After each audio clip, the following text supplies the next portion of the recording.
पाकिस्तान की एक जगह है और अमेरिका का एक एयरक्राफ्ट, किराना हिल्स और B-350, जिनके इर्द गिर्द एक बड़ा दावा किया जा रहा है। इनको इस बात का आधार बनाया गया कि पाकिस्तान के परमाणु हथियार सुरक्षित नहीं हैं और इन्हीं के कारण पाकिस्तान को भारत से सीज फायर की बात करनी पड़ी। 10 मई की सुबह जब भारत ने पाकिस्तान के प्रमुख एयरबेस पर हमला किया, दावा ये किया गया कि इस दौरान सरगोदा में किराना हिल्स पर पाकिस्तान का न्यूक्लियर कमांड सेंटर है, यानी कि पाकिस्तान ने यहाँ पर अपने परमाणु हथियार रखे हैं। दावा ये भी किया गया कि यहाँ या इसके आसपास धमाका हुआ। इसके बाद एंट्री हुई B-350 की, पूरा नाम बीचक्राफ्ट किंग एयर 350। इसकी चर्चा इसलिए क्योंकि ऐसा दावा किया गया कि अमेरिका का B-350 एयरक्राफ्ट हमलों के बाद पाकिस्तान पहुंचा है। अमेरिका का ये एयरक्राफ्ट न्यूक्लियर इमरजेंसी के समय इस्तेमाल होता है, मतलब कि तब जब कहीं परमाणु हथियारों के कारण रेडिएशन हो। इन दावों की सच्चाई क्या है, इसको जानने से पहले इस एयरक्राफ्ट के बारे में सब कुछ जानेंगे। B-350 अमेरिका में न्यूक्लियर इमरजेंसी के लिए इस्तेमाल होता है। अमेरिका के पास B-350 AMS मॉडल है। B-350 एयरक्राफ्ट भारत के पास भी है, पर भारत के पास इसका B-350 ER मॉडल भी है। B-350 ER एक ऐसा हवाई योद्धा है जो चुपचाप बेहद स्मार्ट तरीके से बड़े काम कर रहा है। पहली नजर में ये एक छोटा 2 इंजन वाला विमान लगता है, लेकिन जैसे जैसे इसकी परतें खुलती हैं तो सामने आता है एक हाईटेक मल्टीटास्किंग हवाई जासूस। बीचक्राफ्ट किंग एयर 350 ER दरअसल एक ट्विन इंजन टर्बोपॉप एयरक्राफ्ट है। इसे अमेरिका की कंपनी बीचक्राफ्ट, जिसे अब टेक्स्ट्रॉन एविएशन के नाम से जाना जाता है, उसने तैयार किया है। इसे खास तौर पर लंबी दूरी की निगरानी, मिशन, मेडिकल इमरजेंसी और खुफिया कार्यों के लिए डिजाइन किया गया है। अब बात कि भारत में इसकी एंट्री कैसे हुई।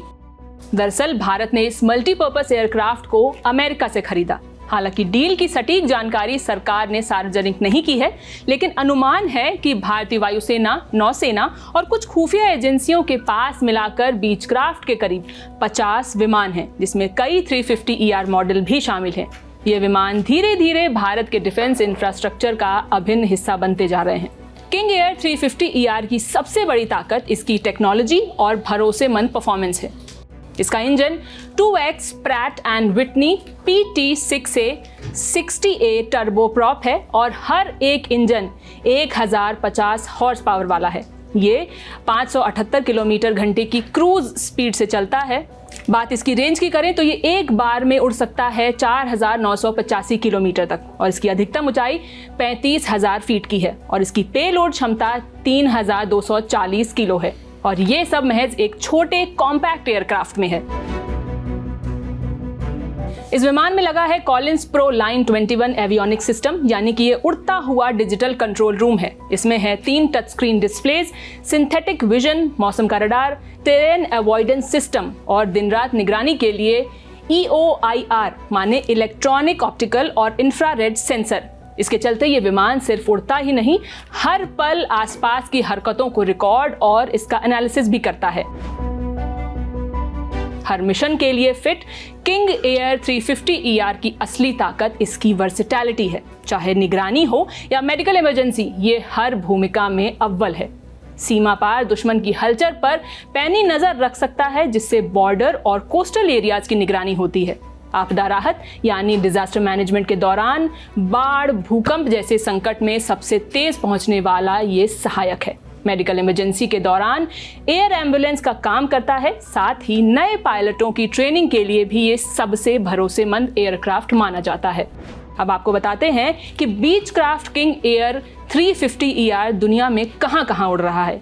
तो ये भारत ही नहीं, अमेरिका, फ्रांस, कुवैत, पाकिस्तान जैसे कई देश इस एयरक्राफ्ट का इस्तेमाल करते हैं। अमेरिका में इसे MC-12W लिबर्टी नाम से जाना जाता है और इसका उपयोग मुख्यतः निगरानी और इंटेलिजेंस ऑपरेशनों के लिए होता है। एक किंग एयर 350 ER की कीमत करीब $8 मिलियन यानी लगभग 60 करोड़ रुपए है। भारत ने इसकी कितनी यूनिट्स खरीदी हैं, ये जानकारी गोपनीय है, लेकिन इतना साफ है कि ये विमान अब हमारी वायुसेना और रक्षा एजेंसियों की रीढ़ बन चुका है। ये उस एयरक्राफ्ट की मिसाल है जो देखने में तो मामूली सा लगता है, लेकिन काम ऐसा करता है जो बड़े बड़े जेट्स भी नहीं कर पाते।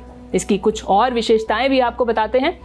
सटीकता के साथ निगरानी, तेज response, high tech sensor, multi mission roles में कमाल की परफॉर्मेंस। ये ऐसा जहाज है जो जरूरत पड़ने पर चुपचाप उड़ान भरता है, लेकिन काम ऐसा करता है कि जमीन पर बदलाव दिखता है। बाढ़ में फंसे लोगों की मदद करनी हो या मेडिकल इमरजेंसी में किसी की जान बचानी हो, इस विमान ने हर बार खुद को एक भरोसेमंद साथी साबित किया है। कई पत्रकारों ने पाकिस्तान के परमाणु कमांड सेंटर को लेकर अपने अपने सूत्रों के हवाले से जानकारी दी है, लेकिन इस पूरी चर्चा में 3 सबसे अहम स्टेक होल्डर्स हैं। पहला पाकिस्तान, दूसरा भारत और तीसरा अमेरिका। पाकिस्तान ने अब तक आधिकारिक रूप से इस बात को नहीं स्वीकारा है, भारत ने भी नहीं स्वीकारा है। मसलन कि 12 मई को ही प्रेस कॉन्फ्रेंस में Indian air marshal Awadhesh Bharti से इस बारे में सवाल पूछा गया। एक पत्रकार ने पूछा, क्या भारत ने किराना हिल्स को निशाना बनाया जहां पाकिस्तान के न्यूक्लियर हथियार हैं? इस पर चुटकी लेते हुए एयर मार्शल भारती ने कहा, हमें यह बताने के लिए शुक्रिया कि पाकिस्तान की परमाणु फैसिलिटी किराना हिल्स पर स्थित है। हमने किराना हिल्स को निशाना नहीं बनाया, चाहे जहां वो कुछ भी रहा हो। मैंने कल अपनी ब्रीफिंग में भी किराना हिल्स का जिक्र नहीं किया था। अब नंबर आता है अमेरिका का पक्ष जानने का। अमेरिकी विदेशी विभाग के प्रिंसिपल डिप्टी स्पोक्सपर्सन टॉमी पिगर्ट से पूछा गया, क्या अमेरिका ने अपनी कोई टीम रेडिएशन की जांच के लिए पाकिस्तान भेजी है? उन्होंने जवाब दिया कि इस वक्त उनके पास इस बारे में बात करने या कोई अंदाजा लगाने के लिए कुछ नहीं है।